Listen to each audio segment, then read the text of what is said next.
आपको बता दें कि केंद्र सरकार ने युवाओं को देश की सेना भर्ती के लिए जिस अग्निवीर योजना की शुरुआत की है, उसके विरोध में आज एक बार फिर से विरोध प्रदर्शन लगातार देखने को मिला है। उत्तर प्रदेश के अलावा देश के कई और राज्यों में सड़कों, रेलवे स्टेशन समेत कई जगह पर हिंसक भीड़ ने प्रदर्शन के नाम पर तोड़फोड़ और आगजनी की घटना को अंजाम दिया। यूपी के बलिया, गोरखपुर, चंदौली, जौनपुर, अमेठी, उन्नाव, देवरिया और गाजियाबाद समेत कई जिलों में सेना में भर्ती के लिए लाई गई अग्निपथ स्कीम के विरोध के नाम पर नौजवानों ने जमकर उत्पात किया, बिना ये सोचे समझे कि अग्निपथ योजना के क्या फायदे हैं और क्या नुकसान। सड़कों पर उतरे नौजवानों ने गाड़ियों, बसों, रेल को जलाना और तोड़फोड़ करना शुरू कर दिया।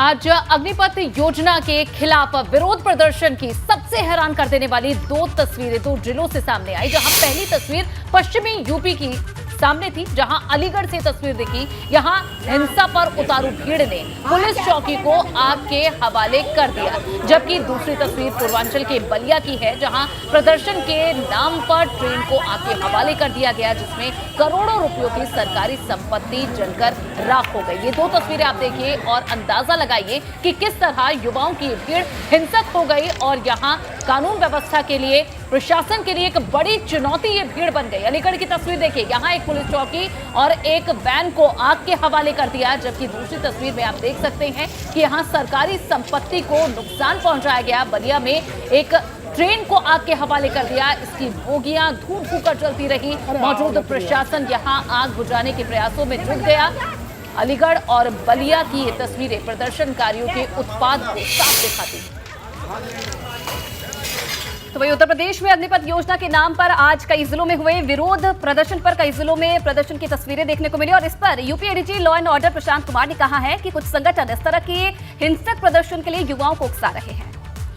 बिल्कुल, और साथ ही वीरों और अग्निपथ जो एक नया भारत सरकार की एक नई व्यवस्था लागू हुई है, इस संबंध में लड़कों द्वारा कुछ आक्रोश व्यक्त किया गया है।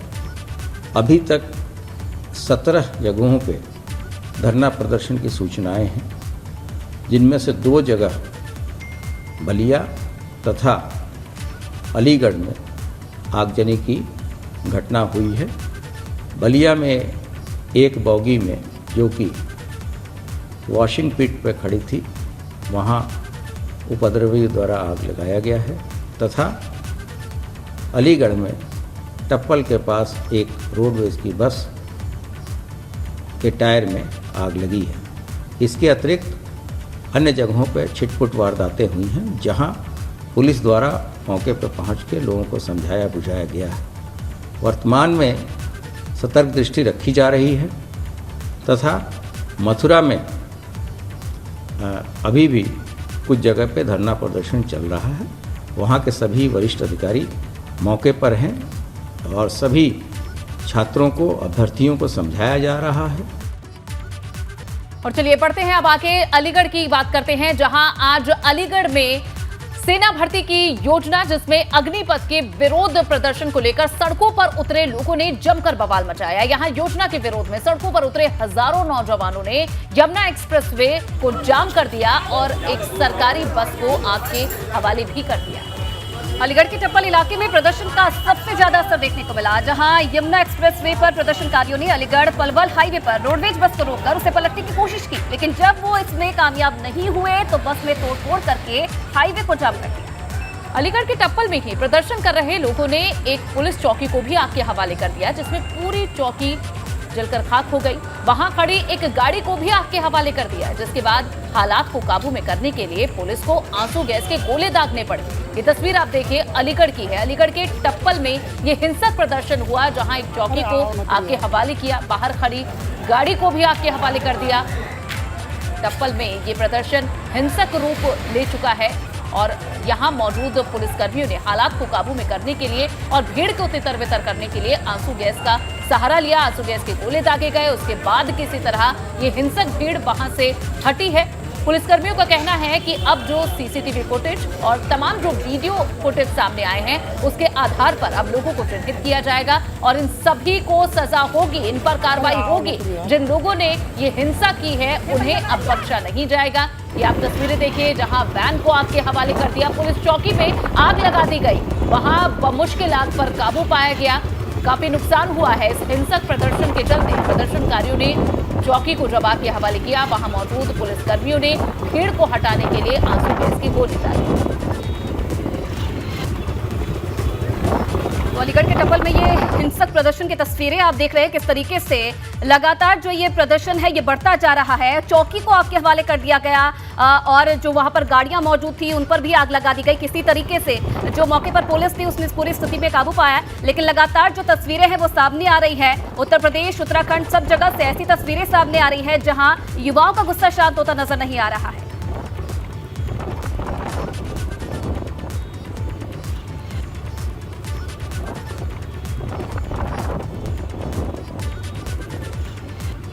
और चलिए ज्यादा जानकारी ले लेते हैं। हमारे संवाददाता रतीश और अनुभव हमारे साथ जुड़ चुके हैं। सबसे पहले रतीश, आप ही का रुख करेंगे। मौके पर जो स्थिति बनी है उसके बारे में सबसे पहले बनाए, क्या अब चीजें अंडर कंट्रोल है और पुलिस किस तरह से कार्रवाई कर रही है अब इन मामलों में?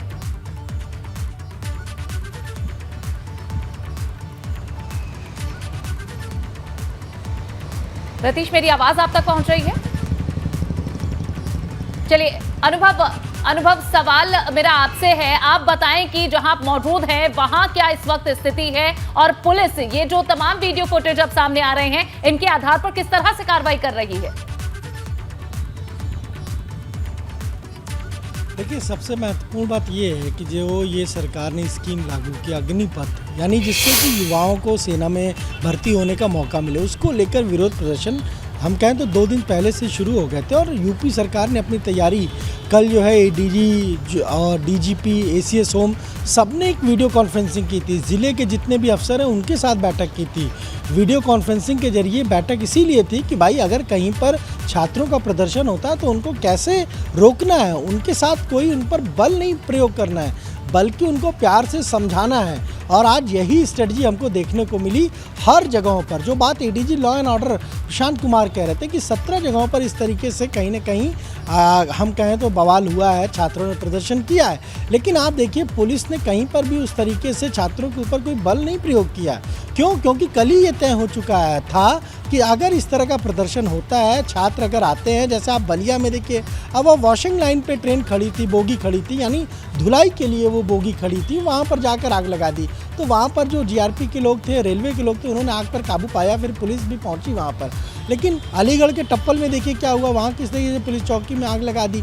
तो छात्र कहीं ना कहीं आंदोलनरत हैं और उनको ये लग रहा है कि ये जो 4 साल का समय दिया है उसके बाद उनका क्या होगा, इसको लेके वो बहुत ज़्यादा चिंतित है। लेकिन सरकार ने अपनी तैयारी की है। साफ तौर पर सभी जिलों में पुलिस अधिकारियों को निर्देश दिया गया है कि छात्रों को समझाना है, समझा बुझाकर उनका जो भी प्रोटेस्ट है, जो भी प्रदर्शन है, उसको ख़त्म कराना है।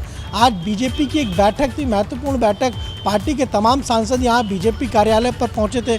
हमने उनसे पूछा, हमने जानना चाहा कि भाई अग्निपथ सरकार तो कह रही कि रोजगार के अवसर खुलेंगे और यहाँ पर तो विरोध हो रहा है। तो ज़्यादातर जो सांसद थे वो यही कह रहे थे कि कहीं ना कहीं जो विपक्षी पार्टियां हैं वो अब छात्रों को बहका रही हैं, और अगर ये छात्र उनके बहकावे में आएंगे तो उन्हें समझ में नहीं आएगा कि ये किस तरीके से पूरी योजना है। क्यों?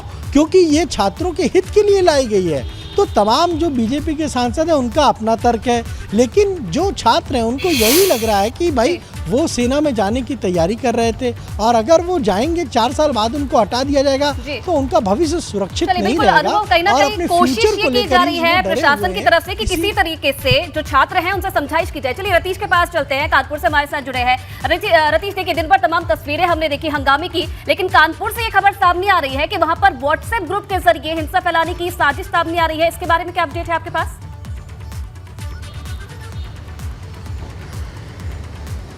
बिल्कुल, देखिए आज पूरे उत्तर प्रदेश ही नहीं पूरे देश में हमने देखा कि अग्निपथ योजना के तहत कैसे छात्र आक्रोशित हुए और आक्रोशित होने के बाद कहीं आगजनी हुई, कहीं हिंसा हुई, कहीं बवाल हुआ और उत्तर प्रदेश के 17 जनपदों में जो रिपोर्ट किए गए वहां पर कहीं ज़्यादा बवाल हुआ और कहीं पर छिटपुट वारदातों को अंजाम दिया गया। लेकिन कानपुर की अगर बात की जाए तो कानपुर में ये सामने आया है कि व्हाट्सएप ग्रुप के जरिए यानी सोशल मीडिया पर एक बार फिर से सोशल मीडिया के जरिए माहौल बिगाड़ने की कोशिश की गई।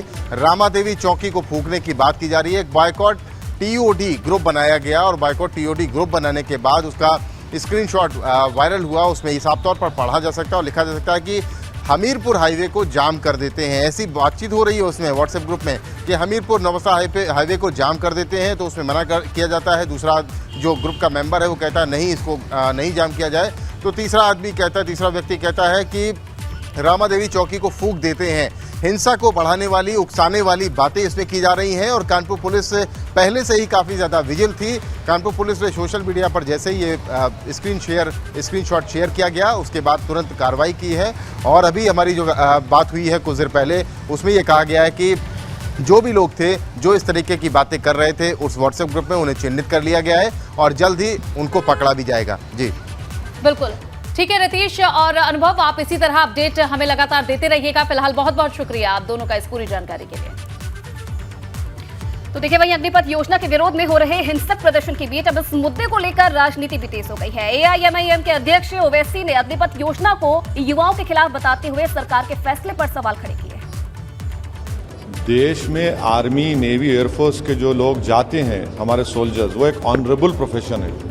वो किसी की जान लेते हैं या किसी की जान अपनी जान दे देते हैं और उनको आप इस तरह से ट्रीट कर रहे हैं कि 4 साल क्या मतलब, क्यों 4 साल भाई, किस लिए कर रहे हैं आप ये गलत फैसला है। ना उसमें ग्रेचुइटी, ना उसमें डियरनेस अलाउंस।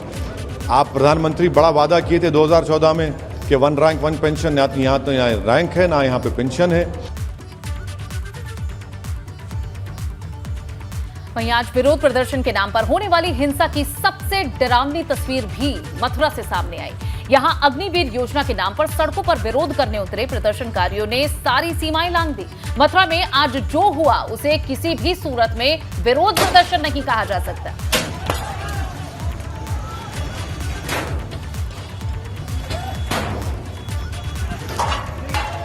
तस्वीरें आप देख रहे हैं, लगातार प्रदर्शन किया जा रहा है और ये भी कहा जा रहा है, देखिए नौजवानों के नाम पर हंगामा प्रदर्शनकारियों ने किया। पहले तो हाईवे को जाम कर दिया और फिर राहगीरों की गाड़ियों की चाबी छीन ली गई, उन पर पथराव भी शुरू कर दिया।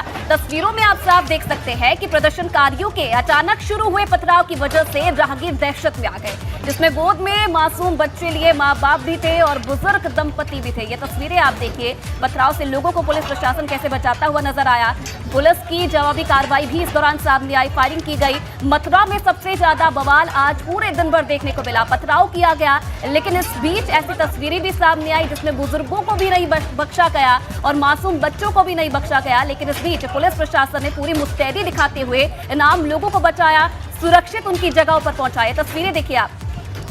ये 3 तस्वीरें आपके सामने हैं। आप देख सकते हैं कि जब ये पथराव हो रहा था तो आम लोग भी सड़कों से गुजर रहे थे। इन गाड़ियों के अंदर जो लोग मौजूद थे उन्हें बमुश्किल पुलिस ने अपनी सुरक्षा के घेरे में लेकर सुरक्षित स्थान पर पहुंचाया। आप देख सकते हैं महिलाएं हैं, उनके हाथ में बच्चे हैं, गोद में बच्चे लेकर ये लोग दौड़े हैं। पुलिस ने एक तरह से इनका रेस्क्यू किया है। गाड़ियों के अंदर, सड़कों पर जो गाड़ियां चल रही थी, लोग अपनी अपनी जगह जा रहे थे, अपने घरों की तरफ जा रहे थे, लेकिन अचानक से भीड़ आई, हाथों में पत्थर लिए। आप सड़कों पर देख सकते हैं पत्थर कैसे बिखरे हुए हैं। ऐसे में आम लोगों को यहां से सुरक्षित निकालना एक बड़ी चुनौती।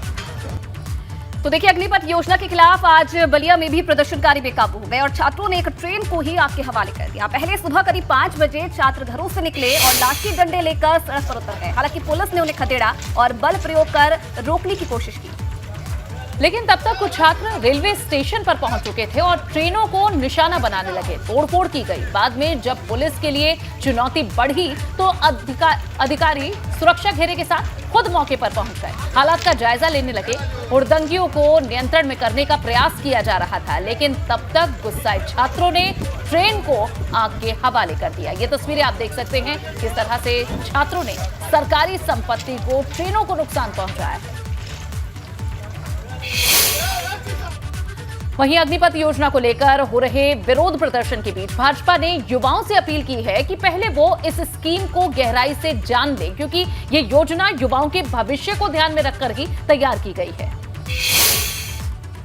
रक्षा मंत्री जी ने सभी अभ्यर्थियों से अपील की है कि वो इस योजना को पूरी तरीके से पढ़ लें और उसके बाद किसी भी प्रकार की प्रतिक्रिया करें तो बेहतर रहेगा। सेना को अधिक आधुनिक, अधिक युवा, अधिक सुसज्जित बनाने के लिए और युवाओं को बेहतर अवसर प्रदान करने के लिए यह निर्णय लिया गया और विश्व के लगभग सभी जो 5-6 शक्तिशाली देश हैं उनमें सभी में इस प्रकार की व्यवस्था है, तो ये हर दृष्टि से बेहतर करने के प्रयास से लिया गया है। विरोधियों को जो पत्थर चलवा रहे थे वही ये सारी चीज़ें कर रहे हैं। मैं सबसे हाथ जोड़ के हमारे समाज से, हमारे कुल बिहार के लइका बड़न, कुल उत्तर प्रदेश के लइका बड़न, उन लोगों से हाथ जोड़ के निहोरा करें कि समझ ला ई बहुत बढ़िया मौका बाटे कि ई आपत 23 साल तक बढ़ा देना, एकरा के काम करके कुछ पैसाओ कमाला, शरीर से फिट भी हो जाइबा और उसके बाद अगर ये एकदम बढ़िया से आप कर लिए तो आपको सेना में भर्ती के लिए अनगिनत आपको और भी बहुत सारे विंडोज भारत सरकार आप। तो देखिए, आज पूर्वांचल के वाराणसी में भी सेना में भर्ती की अग्निपथ योजना के नाम पर विरोध प्रदर्शन के नाम पर उपद्रव और तोड़फोड़ की तस्वीरें सामने आई। लेकिन वाराणसी के बस अड्डे की सीसीटीवी की जो तस्वीरें सामने आई है उसमें साफ है कि सड़कों पर नौजवानों के नाम पर जो लोग उतरे उनका मकसद विरोध प्रदर्शन नहीं बल्कि उसके नाम पर सिर्फ अराजकता फैलाना था। और इन तस्वीरों में आप साफ तौर पर देख सकते हैं कि कैसे दर्जनों की संख्या में उपद्रवी हाथों में लाठी डंडे लेकर आए और सीधे बस अड्डे में खड़ी एक यात्री बस पर हमला बोल दिया। लाठी डंडों से बस में तोड़फोड़ शुरू कर दी गई। तस्वीरें आप देखिए, अचानक हुई इस तोड़फोड़ से बस अड्डे पर मौजूद यात्रियों में अफरा तफरी मच गई। और चलिए अब खबरों में आगे बढ़ेंगे, जहां आजमगढ़ लोकसभा उपचुनाव का दिन जैसे जैसे नजदीक आ रहा है वैसे वैसे राजनीतिक पारा बढ़ता जा रहा है। आज आजमगढ़ में सपा प्रत्याशी धर्मेंद्र यादव के समर्थन में राष्ट्रीय लोकदल के अध्यक्ष जयंत चौधरी पहुंचे। इस दौरान उन्होंने कार्यकर्ताओं के बीच संवाद किया और लोगों से सपा के पक्ष में वोट करने की अपील की और साथ ही कहा कि निश्चित रूप से आजमगढ़ में समाजवादी पार्टी ही जीतेगी। हमारी पार्टी सभी जनपदों में प्रशासन से वार्ता करेगी, धरना प्रदर्शन करेगी, विरोध दर्ज करेगी, ज्ञापन देगी। 28 तारीख से शामली से मैंने अपने युवा पंचायत के कार्यक्रम ट्विटर पे घोषित कर दिए, आप जाके देख सकते हैं। 11 युवा पंचायत मैं 16 जुलाई तक करूँगा। निगरानी रहेगी कार्यकर्ताओं की स्टोर रूम तक, बूथ से स्टोर रूम तक ले जाने में, स्टोर रूम तक में भी बाहर तैनाती रहेगी। और इधर आजमगढ़ सदर लोकसभा जीतने के लिए भाजपा ने पूरी तरह से ताकत झोंक दी है। किसी भी कीमत पर भारतीय जनता पार्टी आजमगढ़ सदर सीट को अपने पक्ष में जीतना चाहती है। इसके लिए भाजपा के कई वरिष्ठ नेता और सरकार में मंत्री आजमगढ़ में कैंप करके भाजपा के पक्ष में जन समर्थन जुटाने की कोशिश कर रहे हैं। आजमगढ़ चुनाव प्रभारी उत्तर प्रदेश सरकार के मंत्री गिरीश चंद्र यादव ने कहा कि भाजपा चुनाव जीत चुकी है, भले ही बसपा और सपा के लोग मुंगेरी लाल के हसीन सपने देख रहे हैं। अगर कोई मुंगेरी लाल का सपना देखे तो उसके लिए कुछ कहा नहीं जा सकता, लेकिन इतना जरूर बताना चाहता हूँ कि आजमगढ़ की जनता परिवर्तन चाहती है। हम गांव-गांव जा रहे हैं, लोगों से संपर्क कर रहे हैं, संवाद कर रहे हैं, बातचीत कर रहे हैं और जो लोगों का रुझान आ रहा है उससे हम इस बात को कह सकते हैं कि इस बार यहाँ भारतीय जनता पार्टी के पक्ष में लोग मतदान करने का मन बना लिया है और परिवर्तन चाहते हैं। नमस्कार, यूपी का मूड आप देख रहे हैं। मैं हूं आपके साथ गुंजन। रामपुर लोकसभा की चमरोआ सीट के ग्रामीण इलाकों में अब हम पहुंच गए हैं और यहां की जनता क्या अपना मन बना रही है, क्या इनके मुद्दे हैं, किस वजह से यहां की जनता परेशान है, कितनी खुश है, कितनी नाखुश है, जानेंगे इन्हीं के बीच जाकर। चलिए मेरे साथ।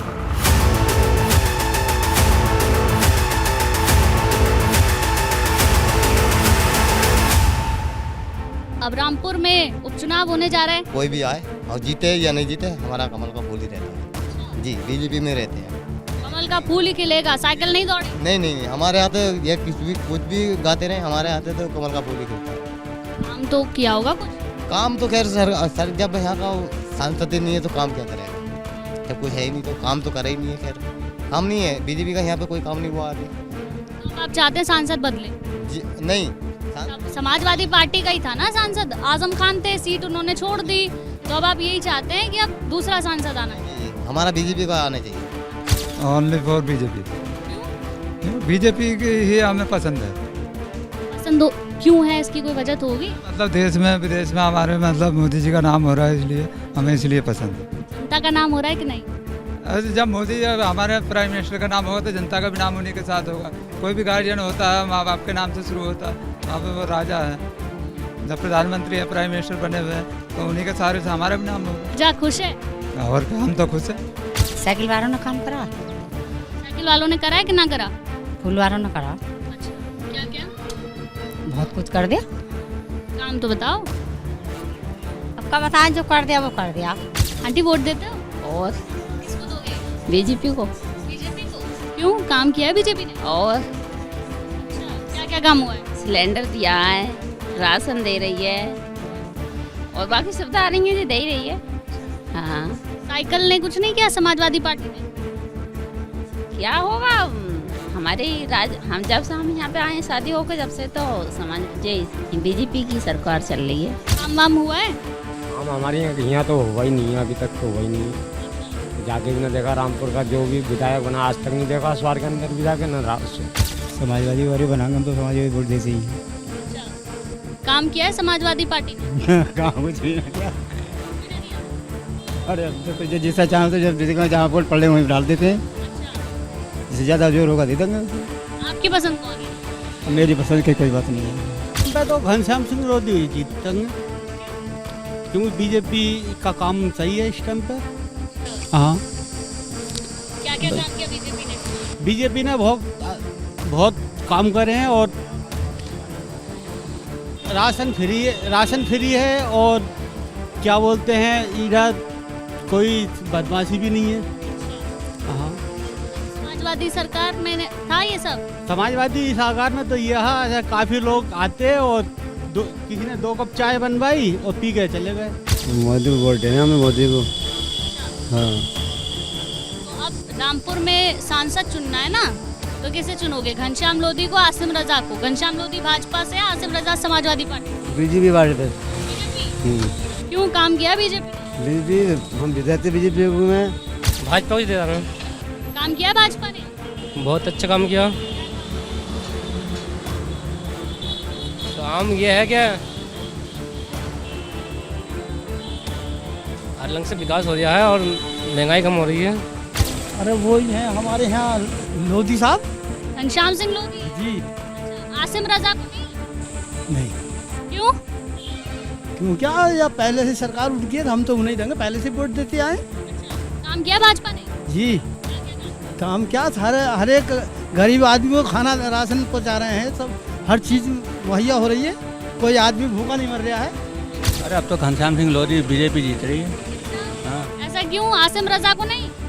ना, वो बीजेपी की सरकार है, जो सरकार में होगा, सत्ता में होगा, वही तो काम लगा। अच्छा, हाँ, इसलिए वही आना चाहिए। आना चाहिए, और क्या, जिसकी सत्ता होनी चाहिए वही सांसद आना चाहिए, वही विधायक आना चाहिए। अच्छा, हाँ, मतलब आपका वोट जाएगा कमल के फूल? कमल के फूल को। कुछ विकास हुआ है, स्कूल बने हैं, कुछ अस्पताल बना है? हाँ, स्कूल के काम हुए, शौचालय बने हैं, सिलेंडर मिला है। महंगाई तो बहुत है, महंगाई सबसे ज़्यादा हो रही है। चाचा, खेती बाड़ी सब सही है? हाँ, बिल्कुल बढ़िया। अब सांसद का चुनाव भी तो है आपके यहाँ? हो रहा होगा। भाजपा ने कहा, मतलब हमारा तो खेती खड़ी करती है, तो सिलेंडर पे पैसे बढ़ा दिए, डीजल पे पैसे बढ़ा दिए, खाद पे बढ़ा दिए, और क्या करेगा। इसके अलावा हमें तो यही फायदा चाहिए किसान को। योगी जी को पसंद करते हैं इसलिए, और कोई मुद्दा नहीं। किसको बनाओगे सांसद? तो हैं घनश्याम लोधी हैं भाजपा से। लोधी जी, घनश्याम सिंह लोधी जी, कोई मुद्दा नहीं है, बस योगी जी बीजेपी। चाचा, चुनाव होने वाले हैं, तो फिर कौन बनना चाहिए सांसद? सांसद तो समाजवादी की लहर है, वही बनेगी। समाजवादी के थे, अब सीट उनकी खाली हो गई क्योंकि विधायक बन गए वो। बनेगी भाजपा का नहीं ना, समाजवादी नहीं। भाजपा ने काम नहीं किया ना, बिल्कुल काम नहीं किया, समाजवादी नहीं। दोनों प्रत्याशी बेकार प्रत्याशी हैं, इन्होंने तो खेल बना लिया है। पता ये चलता है कि आज इलेक्शन है, तो हम लोग तो इलेक्शन के थोड़ी हैं, हम तो किसान हैं। पता चला इस्तीफा दे दिया, इन्होंने भी इस्तीफा दे दिया, बीजेपी वाले हैं वो खेल बनाए पड़े। कोई ये तरीका थोड़ी है इलेक्शन का, हर 6 महीने में चुनाव, 6 महीने में चुनाव कर रहे हैं, ये इससे क्या फ़ायदा। तो इस हिसाब से तो हमारे कोई वोट देने का विचार नहीं। तो विधायक बन गए ना आजम? बन गए होंगे विधायक, विधायक से क्या हो रहा है? विधायक जब बन गए तो उन्हें चाहिए सारी सीटें, विधायक की भी होनी चाहिए, सांसद की भी होनी चाहिए। तो फिर क्या, ये तो इस्तीफा दिया विधायक बन गए, लिया सांसद बन गए, तो ये तो इनका तरीका हो गया ना। अंकल कौन बनना चाहिए सांसद? सांसद यही बनना चाहिए, बीजेपी वाला। घनश्याम लोधी। हाँ, क्योंकि सबकी पिटाई बराबर होती है इस सरकार में। समाजवादी पार्टी दंगे कराती है। अलग अलग पिटाई होती थी उसमें, आधे पिटते थे, आधे सुकून से रहते थे। इसमें एक साथ पिटाई होती है सबकी, यही सही है, बढ़िया। और आसिम रजा उन्हें हम न जानते हैं। क्या मुद्दे हैं? सांसद का चुनाव हो रहा है। बीजेपी ने तो धनातल पर कोई काम ही नहीं किया है। 5 किलो 10 किलो गेहूँ दे के गरीबों को ठगने का काम किया है। समाज से जो सपा ने काम कर दिया वो बीजेपी ने 20 साल तक भी नहीं कर पाएगी। जो सपा ने 10 साल में कर दिया, 50 साल में रामपुर जिले में इतना विकास नहीं कर पाएगी बीजेपी। और यहाँ तो आजमवादी लोग रहते हैं पूरे जिले के अंदर। और घनश्याम लोधी तो दल बदलू हैं, अभी सपा के थे, अब क्या कहें वो बीजेपी में आ गए। ये तो जो है क्या कहें सब सपा का गढ़ है और सपा का ही कैंडिडेट जीतेगा यहाँ से। रामपुर लोकसभा सीट के चमरुआ क्षेत्र की अगर बात करें तो यहाँ पर मतदाताओं की संख्या है 3,07,856। मुस्लिम वोटर्स की संख्या यहाँ पर अच्छी खासी है, 70% मुस्लिम आबादी है यहाँ पर। इसके अलावा लोधी और राजपूत समाज के लोग भी यहाँ पर रहते हैं। नसीर अहमद जो कि राजनीतिक सलाहकार हैं आजम खान के, वो यहाँ से विधायक हैं। कई सारे मुद्दे हैं यहाँ के लोगों के भी। लोगों से हम बात कर रहे हैं तो रोजगार एक बड़ा मुद्दा यहाँ पर निकलकर सामने आता है, जिसकी वजह से लोग परेशान हैं। लोगों के पास कामकाज नहीं है, यहाँ आसपास कोई इंडस्ट्री नहीं है, जिसकी वजह से लोग परेशान हैं। चाचा, अब सांसद का चुनाव है, किसको जिताएंगे? हम तो उन्हें जिताएंगे, जो भी जीतेगा। आजम खान की सीट दूसरे उससे हो रही है, अब देखो कौन निकले। आसिम रजा को? हाँ, आसिम रजा को। घनश्याम सिंह लोधी को नहीं? ना उन्हें देंगे वोट। कोई तो वजह होगी। अब वो हम जान सकते हैं क्या है, वो तो नहीं देंगे। कामकाज किसने बढ़िया किया? काम तो जो जीतता वो तो कराते ही है काम। और भाजपा ने कुछ काम किया? भाजपा ने यहाँ करते तो हैं काम जी, करे हैं काम जी। समाजवादी पार्टी? समाजवादी पार्टी अब तो है नहीं है सत्ता में, पहले थी तो समाजवादी को देते थे वोट, अब तो नहीं देंगे। बीजेपी के आदमी है, बीजेपी को जिताएंगे। बीजेपी के समर्थक है ना? जी जी जी। क्या काम किया बीजेपी ने आपके लिए? बहुत सहूलत दी है हमें बीजेपी, बहुत काम कराए हैं हमारे जी। समाजवादी पार्टी ने नहीं किया? नहीं। किसको जाएगा वोट? बीजेपी को जाएगा। अंकल, अब किसको जिता रहे हैं? सांसद बनाना है ना अब आपको, वोट देने जाना। बीजेपी को वोट देंगे, बीजेपी को। बीजेपी के आदमी है, बीजेपी को देंगे। कहीं गिनती भी नहीं है भैया हमारी बीजेपी को। बीजेपी में ही गिनती है, समाजवादी पार्टी में नहीं है? ना, अरे बीजेपी की गिनती नहीं होगी हमारी कहीं भी। क्यों नहीं होगी? अरे नहीं। हाँ, कुछ काम वाम तो किया होगा बीजेपी ने? काम करा नहीं करा, अपने खाना अपना कमाना। जी, समाजवादी पार्टी को दे रहे हैं मैडम। ये समाजवादी पार्टी मतलब ये काफ़ी काम करती है। जैसे कि मान लो लेडीज़ पेंशन है, जैसे कि रोड, जैसे कि विकास, जैसे कि बिजली जल, सारा कुछ काम करती है समाजवादी पार्टी। भाजपा ने इतना काम नहीं किया है। हम तो किसी को नहीं जिताएंगे। अब वोट नहीं देते आप? देते हैं मगर देंगे नहीं, यूँ नहीं देंगे को। वो तो साबिर साहब थे, वो तो जेल में रही है, पिछले 5 सालों से काम नहीं हो रहा। फूल का तो कोई ध्यान नहीं, कोई मुस्लिम बहुल इलाका है ये, इसलिए इनके काम होते नहीं यहाँ पे। इन्हें सब दलित नजर आते हैं लोग स्वार में। हाँ, नकवी साहब को एक बार बनाया था, वो दिल्ली में अच्छी वाली VIP कोठी में रहते हैं। बाकी माहौल देख रहे हो आप। और ये जो पुल का निर्माण होना था उसका क्या हुआ? ऐसे पुल जाने कितने ढाते जा रहे हो, कितने बनना है। पुल कागजों पास होते हैं, पिछले इनकी बीजेपी की सरकार में नहीं बन पा रही। चलो आजम खान ने गलती करी थी, उससे बड़ी गलती तो बीजेपी ने कर दी। कहाँ बन पाया? 5 साल गुजर गए पूरे। 5 साल में तो अच्छा खासा काम हुआ था। दिल्ली में रातों रात पुल बन जाते हैं, यूपी में कोई विकास नहीं होता, सिर्फ धर्म का विकास होता है यूपी में। तो रामपुर लोकसभा के चमरुआ क्षेत्र के ग्रामीण इलाके की जनता क्या सोच रही है, ये आपने जाना, इनके मुद्दे आपने समझे। चलिए अब आपको आजमगढ़ के सगड़ी शहरी इलाके में लिए चलते हैं, वहां की जनता क्या सोच रही है ये जानते हैं।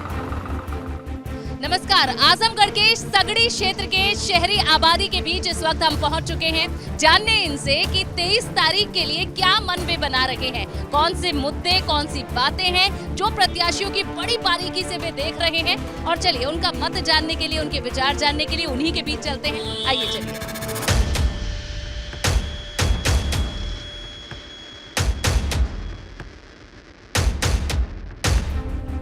सगड़ी शहरी क्षेत्र के एक बाजार में हम यहाँ मौजूद हैं और काफ़ी लोग दोपहर के समय यहाँ बैठे हैं।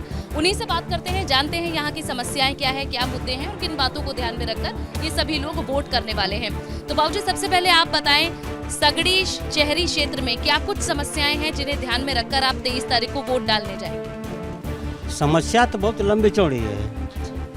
पहले सड़क की व्यवस्था होनी चाहिए, यहाँ सड़क की व्यवस्था अच्छी नहीं है। और दूसरी समस्या, महंगाई इतना लंबी हो गई है उस पर कोई बोलने वाला ही नहीं है, ठीक ना। और इसके बाद गरीब जनता एकदम परेशान है। अब इसके आगे क्या बताया जाए। यहाँ जो सांसद रहे अखिलेश यादव, समाजवादी पार्टी का वर्चस्व रहा, विधानसभा में भी आप लोगों ने अखिलेश यादव को समाजवादी पार्टी को जिताया, उन्होंने कुछ काम किया आप लोगों के लिए? बहुत काम किया है उन्होंने। जो भी है ईंट रखी गई है इस सगड़ी विधानसभा में, आजमगढ़ जिले में जो भी सामान आया है वो अखिलेश यादव के समय में आया है। क्या समस्याएं हैं यहाँ सगड़ी क्षेत्र की? जो कह रहे हैं महंगाई चरम पर हो गई है, हर गरीब आदमी साग सब्जी दाल तेल साबुन हर चीज मर रहा है। यहाँ नौकरी की कोई समस्या नहीं है। यहाँ नौकरी के लिए सभी युवाओं परेशान हैं। यहाँ काफ़ी समस्या है नौकरी की, सब युवा परेशान हैं और इस सरकार ध्यान नहीं दे रही है। यहाँ से सांसद बन के जो जाएं वो दिल्ली से क्या लेकर आए आप लोगों के लिए, आजमगढ़ के लिए क्या लेकर आए? वहाँ नौकरी चाहिए, रोजगार चाहिए, उद्योग आने चाहिए, इंडस्ट्री लगनी चाहिए। हाँ, विकास चाहिए यहाँ। तो यहाँ क्या करता है, यहाँ का युवा क्या करता है सगड़ी क्षेत्र? यहाँ के युवा सब घूम रहे हैं, पढ़ाई लिखाई ग्रेजुएट करके घूम रहे हैं सब। जी बाबूजी, क्या मन बना रहे हैं 23 तारीख को फिर से वोटिंग के लिए आप जाएंगे, क्या सोच रहे हैं? 23 तारीख को सारे लोग समाजवादी को वोट दे रहे हैं और समाजवादी है कि यहाँ मान लीजिए कि आजमगढ़ में तो समाजवादी की सरकार है। समाजवादी के आजमगढ़ जितना देता है उतना उसे मिलता नहीं है। आजमगढ़ खातिर क्या चाहिए? इंडस्ट्री नहीं है यहाँ, युवाओं के लिए रोजगार नहीं है, क्या इसकी मांग रखी है? ये रोजगार नहीं है, ये तो सब रोजगार है। आजमगढ़ में युवाओं के लिए बेरोजगारी कितनी बड़ी समस्या? नहीं, बेरोजगारी तो आजमगढ़ के लिए मत पूछिए ना, पूरे भारतवर्ष के लिए पूछिए कि बेरोजगार हैं कि नहीं हैं लोग। और आप लोग मीडिया वाले हैं, हर देश प्रदेश में घूम रहे हैं, आप लोगों को खुद पता है कि बेरोजगार पहले से और आज में कितना काफ़ी फर्क पड़ चुका। मांग तो देखिए, हमारी मांग तो हमारी पूरी जनता की, हमारे एक की मांग नहीं है, हमारी जनता पूरी मांग जो कर रही है, आज तक ले कोई भाजपा सरकार सुनी नहीं है। हमारे यहाँ युवाओं इतने भटक रहे हैं, इतने बेरोजगार हुए हैं, और हमारे को क्या चाहिए आगे देश बढ़ने के लिए, हमारे को क्या चीज़ की ज़रूरत है? हम अगर ताकत बना लेते हैं, घर में एक पहलवान बना लेते हैं, तो उससे हम 10 लोगों का सामना कर पाएंगे। अगर हमारे घर के बच्चे को शिक्षा हो जाएगी तो हम कई करोड़ों लोगों का सामना कर सकते हैं। इस क्षेत्र की समस्याएं हैं मुख्य तौर पर जो आप चाहते हैं कि नेता उन पर बात करें? कहने का मतलब है कि थोड़ा महंगाई कम हो, और उसके बाद ये जब से मतलब बीजेपी की सरकार आई है तब से थोड़ा शांति है, कोई झगड़ा बवाल, सुरक्षा व्यवस्था, इसलिए जो है हम तो यही कहेंगे कि मतलब ये सब मामले में सब कुछ अच्छा चल रहा है। सगड़ी शहरी क्षेत्र में युवाओं के लिए उद्योग धंधे ना होना, बिजली की कटौती और इसके अलावा सड़कें सही ना होना मुख्य वजहों में से एक है। यहाँ के लोगों का कहना है कि समय समय पर इस समस्या से नेताओं को अवगत कराया गया है, लेकिन अभी तक कोई इस पर काम नहीं हुआ है। ऐसे में देखना होगा कि इन समस्याओं के समाधान के लिए इस बार वे किस प्रत्याशी को चुनकर अपना सांसद बनाकर दिल्ली तक भेजते हैं। और ये जानने के लिए एक बार फिर से इन्हीं के बीच चलते हैं। चलिए, हम लोग बीजेपी की तरफ जाएंगे। बेरोजगारी एक बड़ी समस्या आजमगढ़ में अभी तक देखने को मिली है लोगों से बात करते हुए, उस पर क्या आप सोचते हैं? बेरोजगारी ठीक है, बेरोजगारी तो नहीं है। तो क्या चाहते हैं, क्या करे बीजेपी से? बीजेपी तो ठीक ही काम कर रही है, कोई गड़बड़ तो नहीं कर रही है। जी साहब, क्या मुख्य समस्याएं हैं यहाँ इस क्षेत्र की जो सरकार सुने या फिर जो नेता बनने वाले हैं अब आपके सांसद वो सुने? समस्या वही थी जो सुरक्षा समस्या थी, तो इस समय बहुत सही चल रहा है सुरक्षा। सारे लोगों की समस्याएं की सुनी जा रही है, चाहे पुलिस चौकी चाहे कोतवाली, हर जगह सुनी जा रही है। व्यवस्था ठीक है सर। कोरोना काल के बाद दुकानदारी सही चल रही है, कोई दिक्कत नहीं? एकदम सही चल रही है। कोरोना काल में भी हम लोग को बहुत अच्छी सुविधा मिली थी, और हर महंगाई परेशान कर रही है। हाँ, महंगाई थोड़ा समस्या है आम जनता के लिए। युवाओं के लिहाज से क्या समस्या है आजमगढ़? सबसे बड़ी समस्या तो बेरोजगारी का है। इस सरकार में जैसे देखिए आर्मी की भर्ती, जो लड़के दिन पर दिन 3 से 4 साल से लगातार दौड़ रहे हैं, उनकी कोई समस्या नहीं सुनी जा रही है। आपने कोई सरकारी परीक्षा के लिए भरा है? अभी तो काम मेरी जब से उम्र हुई कोई उतना आ ही नहीं रहा है आर्मी के लिए। क्या लगता है आप भी अब कुछ सालों बाद इस तरह की परीक्षाओं की तैयारी करेंगे, कैसा अपना भविष्य लगता है? अब भविष्य तो अंधकार में ही लग रहा है ना। जब दरअसल देखिए, अगर जब युवाओं के पक्ष में कोई बात नहीं रखा जाएगा तो भविष्य तो अंधकार में रहेगा ही। क्या उम्मीद अब रख रहे हैं? नए सांसद आप लोग चुनेंगे, क्या उम्मीद उनसे रखते हैं? जब चुनाव का बेला आता है तो हर पार्टी के लोग आते हैं, और जब चुनाव खत्म हो जाता है तो किसी पार्टी का लोग नहीं देखने आते कौन गरीब है कौन अमीर है, किसे कैसे रहना चाहिए। लेकिन केंद्र सरकार कहती है, बीजेपी सरकार कहती है कि गरीबों के लिए ही ये सरकार है, सब कुछ गरीबों के लिए कर रहे हैं, राशन फ्री, सिलेंडर फ्री, बिजली कम दर पर दे रहे हैं। कोई भी सरकार हो गरीबों के लिए कुछ नहीं करती, सिर्फ अमीरों के लिए करती है। तो सगड़ी शहरी क्षेत्र की समस्याएं आपने लोगों की मुंह ज़बानी सुनी है। हालांकि अभी वोटिंग होने में कुछ समय बाकी है, ऐसे में क्या अपने मुद्दों पर, अपने विचारों पर यहाँ के लोग डटे रहते हैं, उसी के अनुसार अपने प्रत्याशी का चयन करते हैं, या फिर कुछ और बयान या फिर कुछ और मुद्दे उनके विचारों को इन्फ्लुएंस कर सकते हैं? ये तो वक्त ही बताएगा, यानी कि 26 जून को ही हमें पता चलेगा। फिलहाल के लिए बस इतना ही। नमस्कार।